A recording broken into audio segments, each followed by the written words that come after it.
What are you doing? It was so good I didn't want to stop.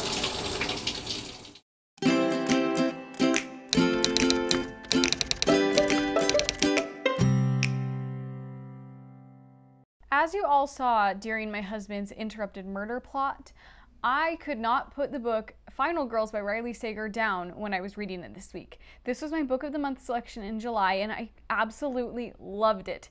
I don't read a lot of thrillers, but this one really caught my eye and I decided to take a look at it. It's a book about a girl named Quincy who is the only survivor of a huge massacre at this place called Pine Cottage. Okay, so all her friends get killed. She's the only one who survives, so they call her a final girl.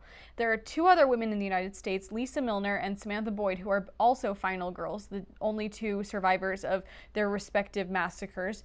And so the book centers around Quincy and her life and how she's trying to move on from that 9 years later or something like that. And then she finds out that Lisa is dead. And so that's kind of where the plot starts, and it's a crazy ride and there's all these twists and turns, and it kind of, honestly, my heart was pounding the entire time I was reading it at work. I couldn't put it down, and I got annoyed with every customer that came up to me that kept me from reading my book.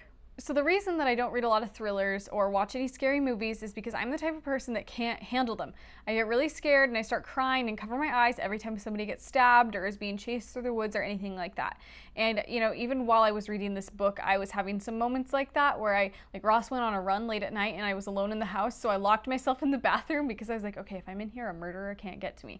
But even with all of that, this book wasn't so scary that it kept me up at night or anything like that. So if you're the type of person that, like me, doesn't do scary very well, know that this book is probably not going to freak you out too much.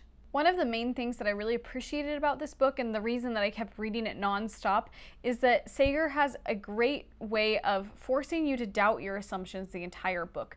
So you might think, okay, this character is kind of more a main player in the story, so I'm sure I've got them figured out at this point, you know, halfway through the story. And then suddenly it's flipped and you're like, whoa, that's not what I was expecting at all. And that just kept happening the whole book. You know, I kept thinking, I have the book figured out. I know what the end is going to be like. I figured out what happened the whole time. That was not the case. I had no clue. When I got to the end, I was completely shocked. I also felt that Sager's characterization of all the characters in this book was pretty excellent. I've noticed that in a lot of thrillers and mysteries and horror things, they don't really care so much about the characters as they do about the plot. Because, you know, the plot is what drives this story along, this thriller, this mystery that you keep trying to figure out.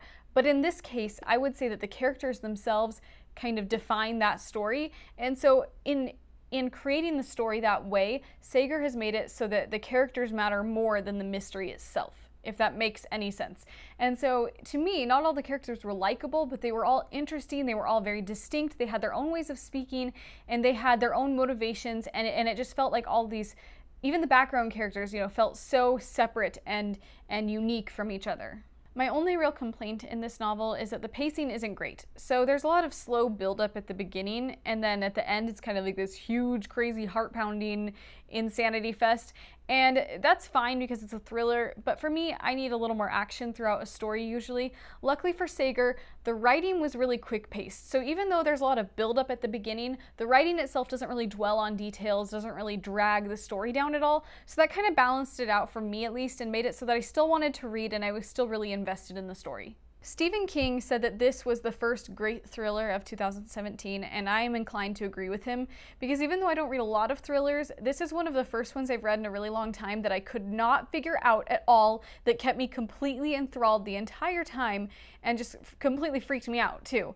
And so even though it wasn't super scary, it still gave me a bit of a thrill and was exciting. So if you're looking for a good thriller, something that's not too scary but that will still get you a little bit excited, this is the book for you. Thanks so much for watching my review of Final Girls by Riley Sager. Please let me know in the comments if there are some other thrillers that you think are worth reading or some horror films that you think aren't too scary that I could maybe try and watch. And please like and subscribe. Thanks so much for watching. Bye.